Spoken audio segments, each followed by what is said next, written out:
Hello viewers and welcome to the Dailies on Echo Television International. I am Sarah Elisha Dasham and of course Rachel Taz is here with me. Good morning, Rachel. Morning, Sarah. How you doing? I'm fine. You How look about gorgeous this morning. Thank you very much. Thank you. We're live on Facebook and also in YouTube viewers, so you can do well to follow us on all our social media handles, and also you can drop your comment and contribution on any of the story that is of interest to you. And later on the show, we will open the phone line so you can call in and let us hear what your inputs are concerning any story that's of interest to you this morning. And I'll be starting with the first paper this morning, which is the Vanguard newspaper. And the big story, it's captured as polls 93.47 million voters to participate coming from INEC, with the writer saying vows to go ahead with election, present voters registered to parties, North get 50.162 million voters, South gets 43.305 million, and the Northwest and Southwest top the zones. And I'd like to read a little under that. The Independent National Electoral Commission, INEC, has declared its determination to proceed with the conduct of the February-March general election. 2 days after it expressed fears about the wave of general insecurity across the country, INEC has lamented on Monday that if not tamed, the ugly trend of pre-election violence could precipitate a constitutional crisis by way of the forced cancellation of election results or outright postponement of the polls. Presenting the register of voters to chairmen and secretaries of the Nigerian 13 registered political parties yesterday in Abuja, INEC chairman Professor Mamu Yakubu said the commission has been bolstered by assurance by Nigerian defense, security, and intelligence architecture that it will ensure a conducive environment for the polls. Consequently, the electoral emperor said it has commenced the airlift of sensitive and non-sensitive materials to state. Yakubu noted that with just 44 days to the general election and with the presentation of the register of voters to political parties, the commission has now successfully. According to him, the implementation of other activities has proceeded in earnest. Yakubu added that at no time in the recent history of the Commission has so much of the forward planning and implementation been accomplished 44 days ahead of the general election. Therefore, the Commission is not contemplating any adjustment to the election timetable, let alone the postponement of the general election, he declared.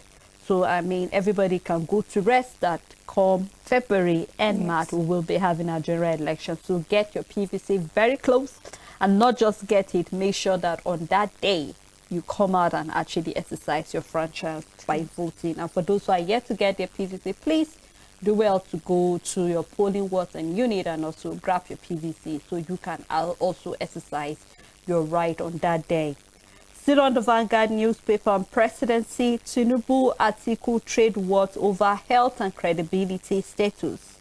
The writer says worry about the ex-vice president health credibility, not me, Tinubu tells Nigerians. You are unfit to hold office as the president, Atiku Okowa mocks the APC candidate. I know yesterday during Nigerian, and I was saying the fact that the reason why people initially express distrust in INEC is the fact that they say one thing and they don't do it, or we don't see any law or punishment being followed up if anybody disobeys the guidelines that they have put. I vividly remember last year when the campaigns were actually were kicking off, INEC gave rules and regulations, some guidelines that every political party is meant to follow. But from that moment till date, we still see exchange of word back and forth.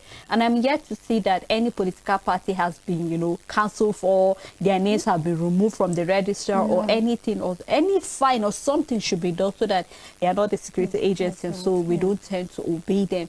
But I look forward to where we respect that body because they have been given and be saddled with that responsibility. So let us obey them, and we can still see the PDP and APC are still going back and forth, credibility and health. I think we are the judge at the end of the day. Nigerians are the judge at the end of the day. If we feel you are not capable, if we feel you are not healthy enough, we know what to do when we go to the polls. So I do not think this back and forth on the papers, going all this backlashing left, right, and center, internal crisis, external crisis, and all of that will be the solution. So we just keep our fingers crossed because we have 44 days and we'll do the right thing. Still on the Vanguard newspaper, on the train attack, 20, not 31 people kidnapped, says Edo government. So you can read up more on the Vanguard newspaper on page 7. Terrorists killed 2, abduct 4 women in Kaduna village. You can read that on page 6. And the picture story here we can see is Buhari meets Kuka. We can see with other bishop in his entourage. So you can do it, grab the paper and know what the bishop and others have to say to the president. Still on the paper, we have some column from Olu Fashion, and we have from Law 1 million naira for SAN application. Lawyers divided over the fee, so you can get more of that. And on brain drain, Nigeria loses over 1,800 doctors, healthcare workers in December 2022. This is coming from the National Medical Association. And from sports, we have Umba, Knox, Pesiro, and Eagle, so you can read more for our sport lovers. And that's all on the Vanguard newspaper. On the leadership newspaper, Kenyan Senator Osotsi orders to join Odiga at leadership conference, and you can start on the front page and continue on page 7. ICPC ministry get notification of fresh corruption allegations in NIPC. That story can be found on page 7. And the big story on leadership, Lagos Kano top as INEC releases final voter register. The writer says 93 million Nigerians to decide Atiku, Tinubu, Obi and others' fate. Commission recants on election cancellation postponement. NMPP 6 court order on candidate list. Leadership award will push us to invest more. This is coming from MOJEC. Bandit prices to fall amid slow global growth. This is a report coming from the World Bank, and you can read more of it on page 26. And that's all the news on leadership. On the Guardian news, Kwankwaso Yakubu for Chatham House next week, so you can follow up and see what all these presidential candidates, also with the INEC chairman, have to say to the public. And we have Supreme Court rules on Jigawa APC Guba ticket tomorrow as the appeal court opposed Kaduna. You can read up that on page 4. Bandit killed 2, abduct 4 women in Kaduna State. The big story, INEC assure poll must hold, says 93.4 million eligible to vote. With the rider, then we have delete underage voters. Lagos Kano maintain the lead, and the Southeast the lowest. Combative forces. You can read that on the front page and also page 6. Downside of the paper, we have insecurity. Police direct operative to intensify stop search operation in FCT. Safety system failure in U.S. ground over 5,000 flights, and you can read that also. And we have a picture story where we can see people waiting for their voters card in Lagos yesterday, and we just hope that they get to actually get it and also exercise their franchise. And that's all on the Guardian newspaper. On Daily Independent newspaper, Inamani, Oyema, Chime and others boycott Tinubu's Enugu campaign rally. Are you desperately fueling crisis in PDP for personal gains? This is coming from CUPP. The big story on Daily Independent, we are not contemplating change to 2023 poll timetable, coming from INEC. These own staff who said poll facing threat of cancellation over insecurity. NNPP begs INEC to admit substituted candidate weeks to poll. Court dismisses AA chairman suit against Kwankwaso, Omoaje and others. Electricity consumers to get meters in 48 hours under mobile MAP program. Kano will reject Kwankwaso like it did Tofa in 1993. This is coming from Ganduje, and you can read why he is saying that on page 6. Thieves invade Anambra House as sit-at-home persists in Southeast. Why countries, institutions support us with loans. This is coming from Buhari. Says Boko Haram fraudulent plot to destroy Nigeria. Meet his critic Bishop Coker as they exchange banters, and there's a picture story on the front page showing that. And at the downside of the paper, we have Diri inaugurates first electronic filing card in Nigeria, and you can read that on page 6. And that's all the news on Daily Independent. On this day newspaper, NUPRC announces commencement of deep offshore mini bid round. Pledges transparent and competitive procurement process. You can read more of that on page 40. Coming from Kiari, without OPEC quota restriction, Nigeria will hit 2.2 million barrel per day oil production in 2023. British parliamentary backs Atiku harps on INEC CBN's independence. Still on this day newspaper, Buhari to Catholic bishop, I will reposition economy, improve security before leaving the office.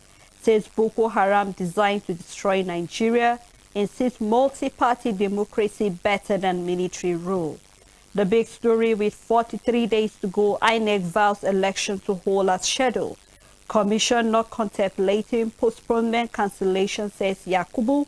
93 million voters to decide Atiku, Tinubu, Obi, Kwankwaso, and others' fate. Lagos lead with 7 million registered voters. Kano, Kaduna, Rivers follow. And we still have the picture story where the Catholic bishop meet Buhari. And that's all in this day newspaper. On Nigerian News Direct, coming from Makurdi, court jails 2 banker 3 years for 9.4 million naira ATM card fraud. Transcorp Group backs multiple awards at the 2022 Pearl Awards. We will turn Obomoshore Zone to an industrial hub. This is coming from Makinde. The big story is on insecurity. 2023 general election will hold as scheduled. INEC defies fear. Says no adjustment to timetable, postponement of polls. We have been assured by security forces. This is coming from Yakubu. As Otom appeals for extension in collection of PVCs, and you can read all of that on page 3. I've experienced both military, civilian rule, multiple party democracy is the best. This is coming from President Buhari. Nigerians have no business seeking greener pastures overseas. This is coming from Tinubu, and we look forward to seeing how you make that sure when you become the president of the country.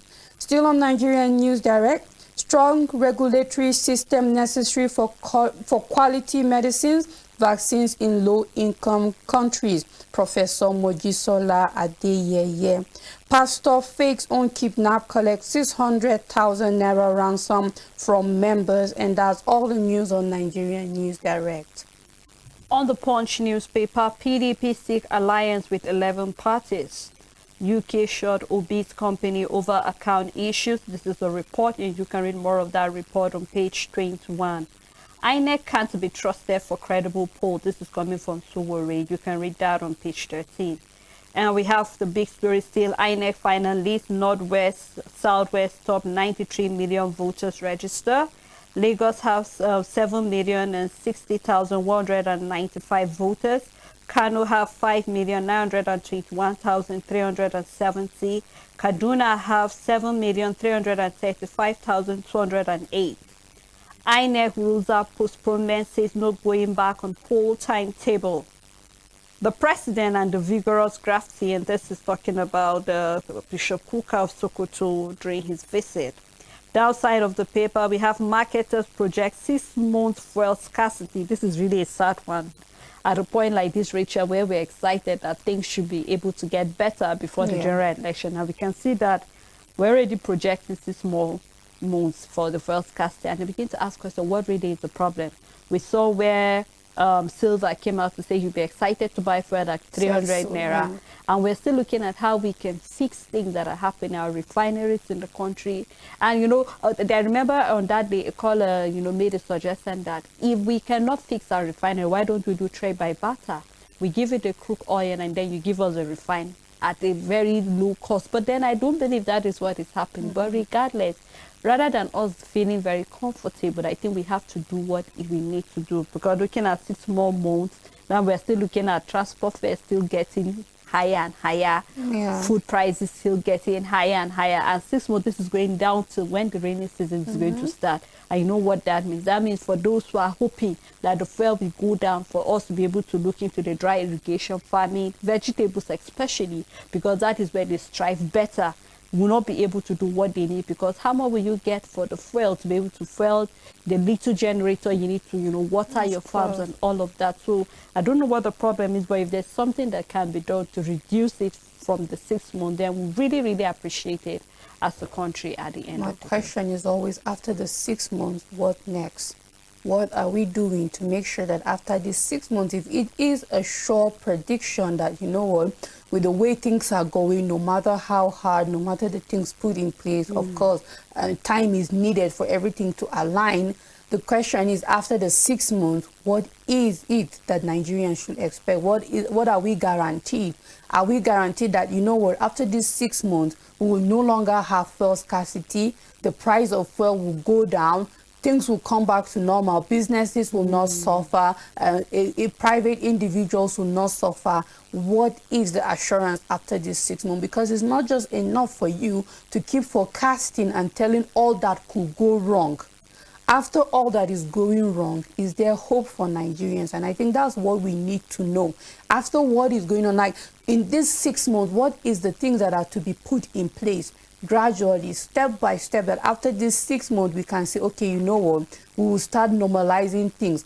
Things will start going back to normal. Food prices will no longer high. There won't be inflation. What is the plan that after this 6 months of enduring? Because when you look at it, I keep saying it, Nigerians, when hardship comes, we've endured a lot of things. But I think the government is beginning to take that for granted, Rachel. They are. Sorry because for cutting when you short, yeah. because yes, in as much as we have grown a thick skin to hardship, but I don't think that should be the way No, forward. that shouldn't be. You get it? Because let's not forget that in this 6 months was when the present administration is hoping to stop the fuel subsidy. That means you're trying to make life hard even before removing the subsidy. And maybe when the subsidy is removed, how much are we going to be buying a liter of fuel then? If right now you are buying it for over 300, almost getting to 400, Yeah. by that time, I telling me I'm buying a liter at 700. How much am I going to now start filling my gas? And all of this. So these are things that we're not just looking at the now, but after, just like you said, the after what will be. So I don't think that, yes, we always have to look, we love looking for a way to, to live with what is happening. And then at the end of the day, look for a way to last even in the midst of it. But I don't think that should be the norm. It shouldn't be normal. No, it shouldn't be. Exactly. So and what I was actually going to say was that when you look at it, it's already 3 months into this scarcity and the hardship and more, because it started since November 2022, or perhaps I'm not even getting my facts right. So. Yes, before December came, and now we're in January. The year with adulterated fuel, Rachel. Of course, so just imagine one problem or another, and you can see a whole year is gone. Somewhere in the middle of the year, it was all about oil theft, us not meeting our quota. Towards the ending, we're now feeling the impact of no fuel. It was the flooding, the transportation, fuel couldn't go to. It's just one thing. We're just I keep saying we're at the edge. Everything, any tiny thing keeps pushing us off the edge of whatever cliff we are hanging on. And it's about time it changes. True. After this period of enduring, because I said we're used to it and it shouldn't be, but 3 months now gone, and you're now predicting another 6 months, what is going to happen after that? Are you going to promise us or show us that you're trying to put things in place that after all of these things, Nigerians could smile later and say, you know what, we went through a tough time, but now fuel is back to 200 or even below that, and we no longer have food scarcity, we no longer have all the problems we used to face. And it shouldn't just stop at that, but it should be consistent, that we should have a whole year, 2 years, 3 years, 4 years, and the problems we faced in the past don't repeat itself. That's the only way we can know that, you know what, we are growing, and the policies and the system are beginning to correct themselves, and things are beginning to happen. But until we see that, then it means nothing is actually being done. So we're looking forward to seeing that something is being done. Honestly, Rachel, we look forward to that. Still on the Punch newspaper, Jailing my husband's killer will caution drug driver. This is coming from the widow of a slave baker. You can read that on page 3. The last story, CCTV exposed Ogun hotel murder suspect. You can read that also, that story on the human angle on page 4 and 5. And that's all on the Punch newspaper. On Business Day newspaper, new Naira scarcity forces businesses to opt for e-payment. Fear of all notes emerges as deadline nears. 5 immediate risks facing Nigerian economy. This is coming from WEF, and you can turn to page 2 of the Business Day newspaper to read that. Motor insurance tariff hike raises fake policy caused concern. Insecurity and climate change seen keeping food prices high in Nigeria. You can turn to page 2 of the Business Day to read that story also, and that's all the news on Business Day.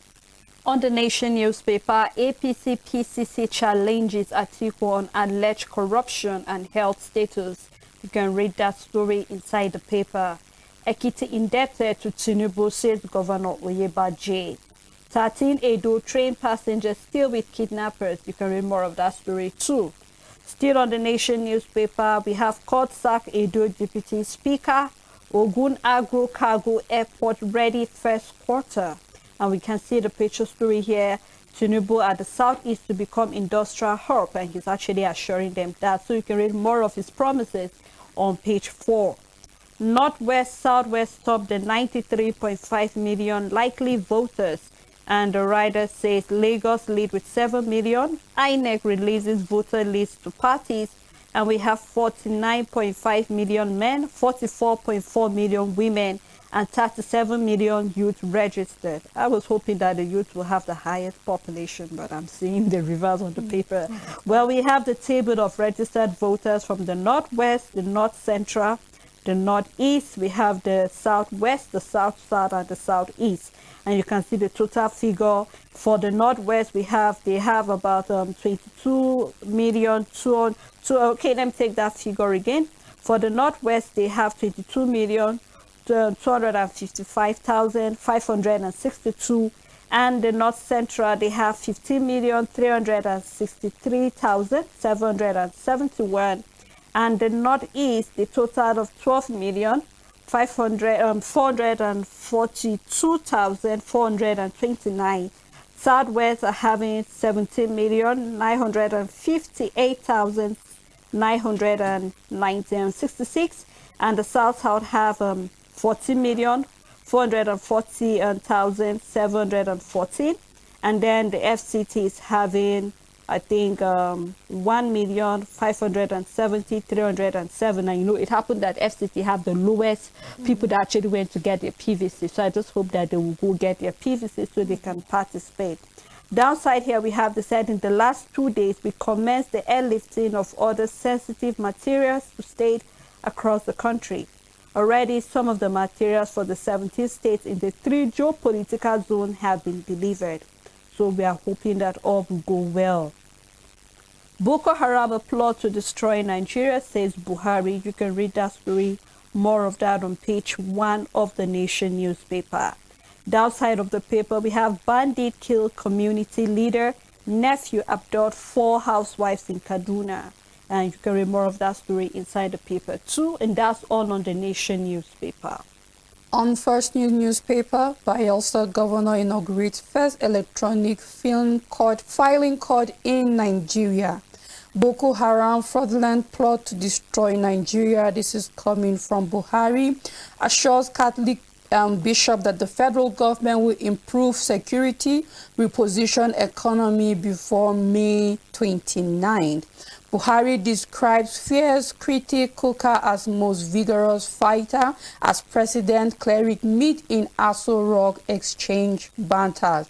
The big story on First News, No plans to postpone 2023 election coming from INEC. Registers 93.4 million voters for February polls. Says Lagos tops leaves with 7.06 million voters. Kano second with 5.92 million voters. 49.5 million voters are men. 44.4 million are women eligible to vote in next month's poll. This is coming from the commission. INEC chair presents voter register to APC, PDP, Labour Party, and other parties' leader. Still on the First News newspaper, APC PDP campaign spokespersons fight over Atiku Tinubu's health status. The writer says Atiku must come clean about his health condition. Atiku campaign organization fires back, says Tinubu unfit to hold office as president. Only Nigerians who enjoy hardship will vote for APC. This is coming from Sowore. I will make Southeast Industrial Manufacturing Hub. This is coming from Tinubu pledges to revitalize coal. CBN bankrupt of ideas, coming from Shehu Sani. Tinubu's administration will support grassroots sports development. This is coming from Amokachi. And that's all the news on First News newspaper. All right, let's take a look at the New Telegraph newspaper. On pension, we have the PFA remit 223.82 billion naira into workers' account, 1.40 million naira refunded to military personnel. You can read more of that on the front page and page 3. Oil price rise over optimism. Okay, I take that story. Oil prices rise over the optimism of global economic growth. That you can find on page 5. And on 2023, politicians must understand what ordinary Nigerians want. This is coming from Bishop Kuka. Why Ogun has high debt profile for finance commissioner. Court sack Ondo deputy speaker restate predecessor. Our e-filing system will quicken legislation process in Bayelsa. This is coming from Dire.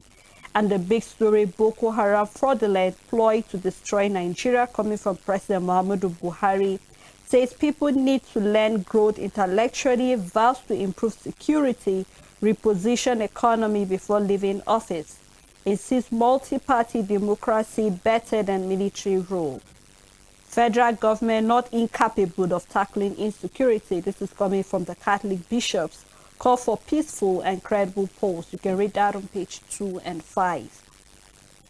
Edo train attack, 20 people abducted, North 32, coming from the commissioner.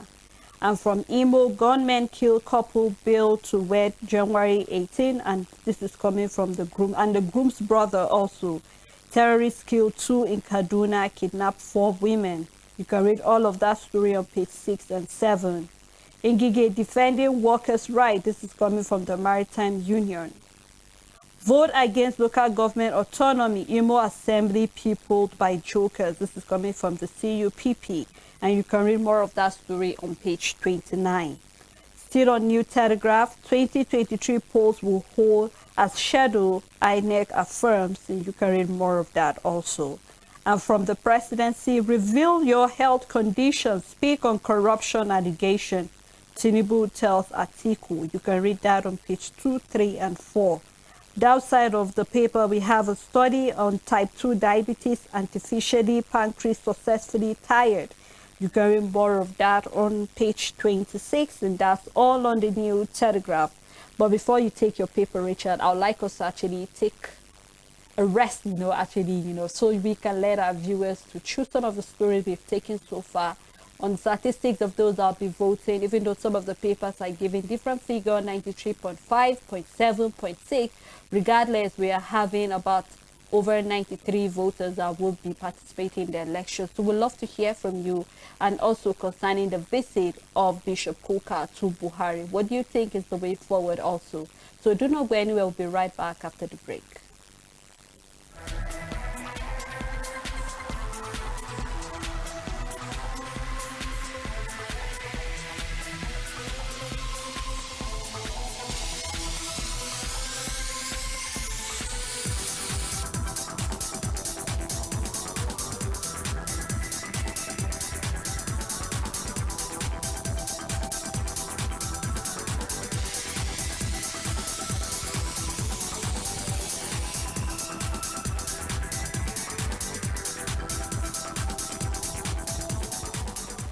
Welcome back. If you're just tuning in, it's still the Dailies on Echo Television International. I've been looking at quite a number of stories on the papers. I'm still your host, Ella Elisha, and Richard is still here with me. Thank you, Rachel. Of course, at this moment, our phone lines are open, so you can please do well to call us. We'd love to hear what your contributions are concerning any of the story that is of interest to you. Please remember, when you call us, move away from your TV set or turn down the volume completely so we can actually have a very good communication here in the studio and so that we can hear you clearly. And we'll be moving on with the newspaper review, and Rachel will be taking us down the next paper. On Nigerian Tribune, concerns mount over collapsing infrastructure at Tinkan Port. Buhari meets Catholic bishop, allays fear on Nigerians' indebtedness. Our creditors have full confidence in our ability to repay, he says, and you can read that on page 8. And Sally, I would like us to talk about the Catholic bishops meeting. In the previous paper we read before we went on the break, he said the federal government are very capable to fight insecurity in Nigeria, and I completely agree with him. Looking at our track record of the capacity of our military, the things we've done in the past, and I want to believe that the standard of the training and the quality of the soldiers we have haven't changed or haven't reduced, because I want to believe that the military force, the military arm of the country hasn't been taken, haven't been neglected. It's still as it is, because we are still of help to other countries, even as it is of now. But then what is the problem? Then to me, it just says that, you know what, there's more to this than it meets the eye. There's more that Nigerians don't know. There's more the countries don't know, because we've made purchases that it's enough for us to say, you know, we're able to combat these terrorists. We're able to say, to a large extent, we have taken over here and there. I know we've recorded a lot of successes in the past. Looking at last year, we have stories that they've been able to get one Boko Haram leader here or there and being able to get some herdsmen and all of that. But I believe that we should have bigger success compared to what we have. Not that they're sleeping on their job, not that they're not doing what they're doing, but terrorism has been going for too long in this country, and I feel we should be done with it by now. Except if someone somewhere, I keep saying, is sleeping, because that's the problem we have. Somewhere is relaxing and sleeping. There's sabotage here, left, right, center. We might not have the details in full, but one thing is for sure, I know that our military have the capacity to be able to say that today we're done with Boko Haram and we don't have terrorists as it is in this country, because whether we like it or not, it's taking us backward a lot, because you see that investments that are supposed to come to us are not coming. I'll use Plateau for example. Plateau State is one place that nobody would want to live in.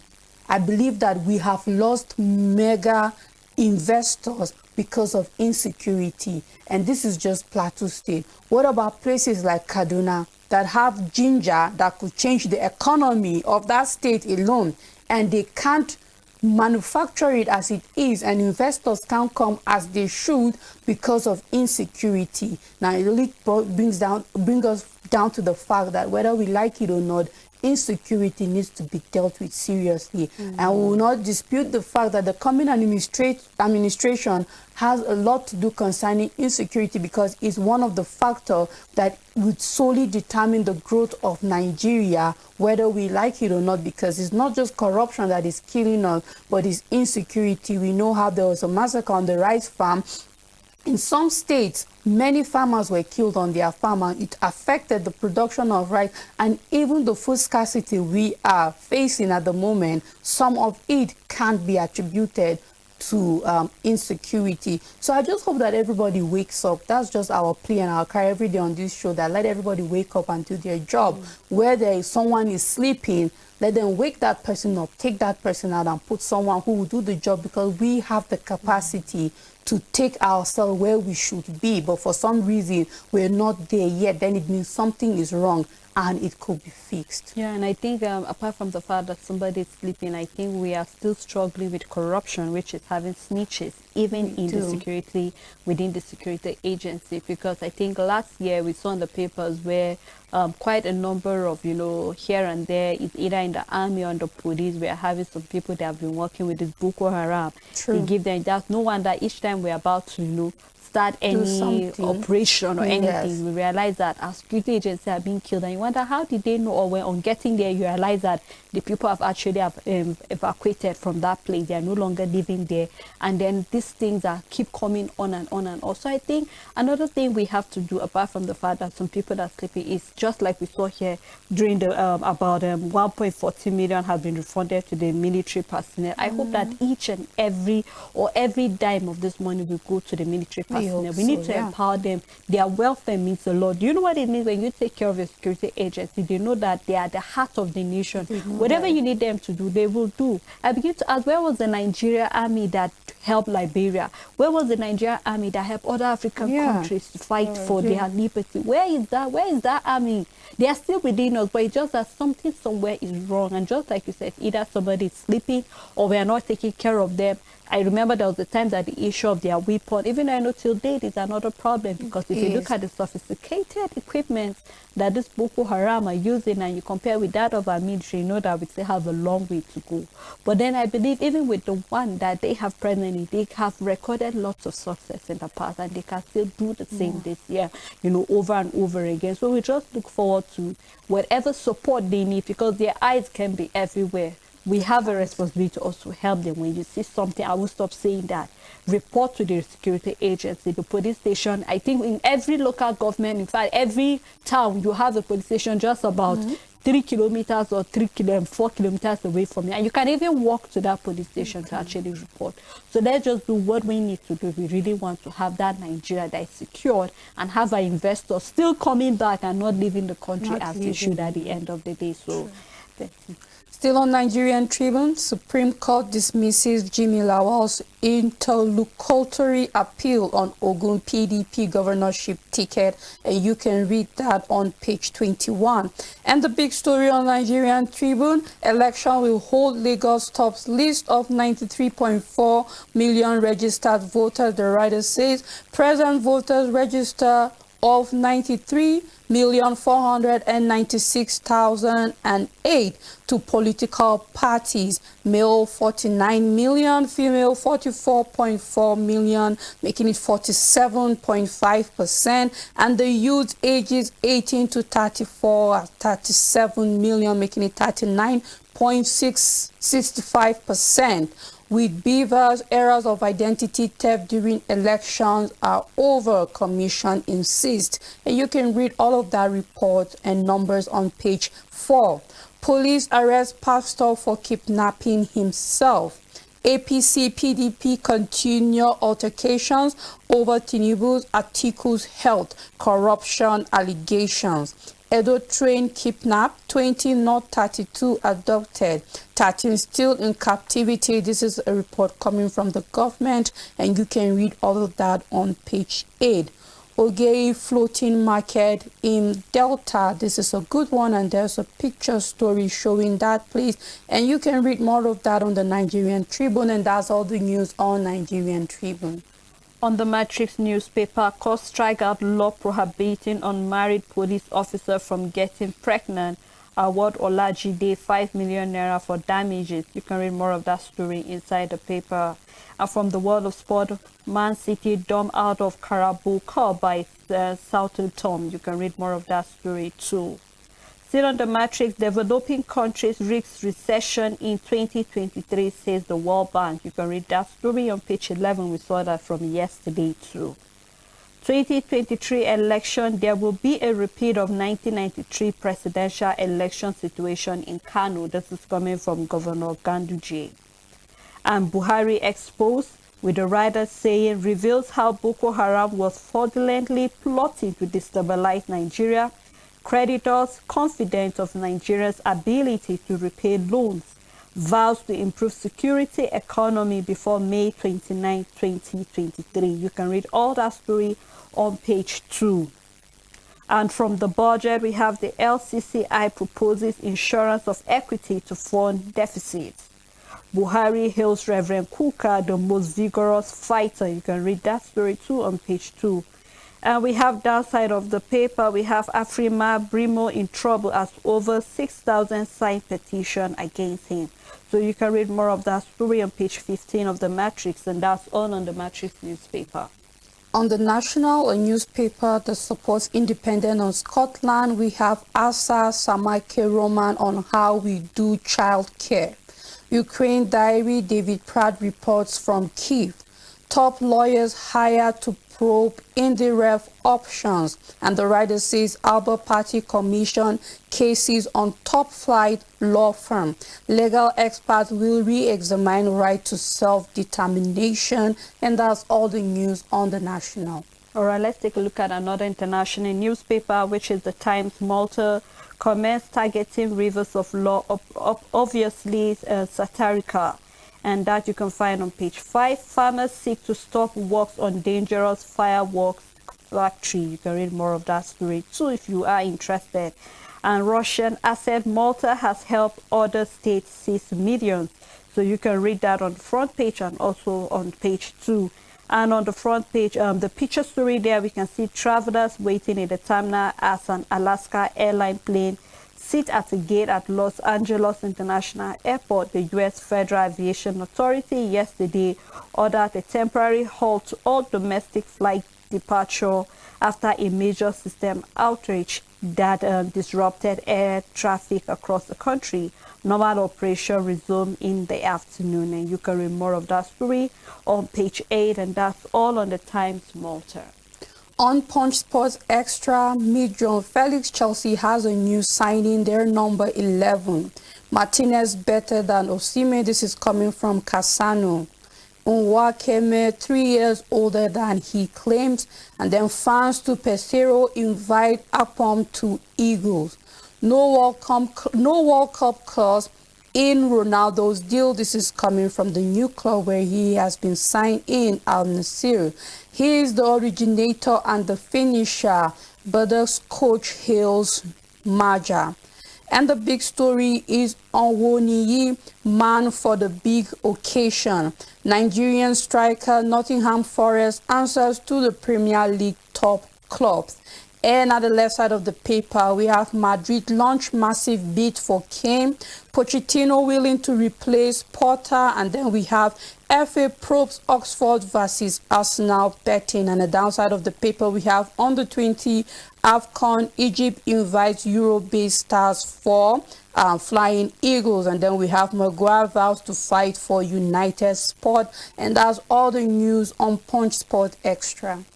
And the last paper we'll be taking is the Business Standard. If voted to power, will build smart Bangladesh by 2041, the Prime Minister tells the JS. Still on the Business Standard newspaper, we have foreign loan turns soft for private borrowers. And we can see the figures in billions of US dollars and the external debt position of Bangladesh. If you want to know where they are, some of the statistics, you can look it up there. And we have the BPC seek high sulfur diesel import to cut petroleum bills. High sulfur diesel is cheap but has a knock-on effect on the environment and people. So you can read more of that too. Downside, we have World Bank cut Bangladesh growth forecast to 5.2% for the FY23. Inflation, debt crisis, biggest threat for Bangladesh in the next 2 years. We Forum, you can read more of that. And we have the BNP to stage countrywide mass procession on 16 January. The BNC announced a demonstration yesterday protesting electricity price hike. We can see that we had that in Nigeria about the meter consumers talking about the price hike, and we can see Bangladesh are going through the same. I think even our own growth forecast was cut last year, and then we can see that of Bangladesh. So it seems as if recession is touching every country, and we saw that World Bank have said that. So I just, like I said yesterday, and I still hope that Nigeria is prepared for whatever is coming on us soon. Let's not just focus on the fact that there will be food scarcity, even though that is the number one thing that will definitely fall on us, but other sectors will fall gradually. So I hope we have braced up for the worst, and then whatever it is, we'll do what we need to do to reduce its effect on us at the end of the day. Let's not just sit back and relax and wait for when it's finally here, but then we can do something before it finally comes in. And that's all on Business Standard newspaper. And that's how far we can go on the show this morning. Thank you so much to Rachel. Thank you for doing this with me every day. Thank you to the crew members and each and everyone that makes sure we're always on air prompt. Thank you to our followers and also to the Echo executive. Until we come your way again, do have a blessed day ahead.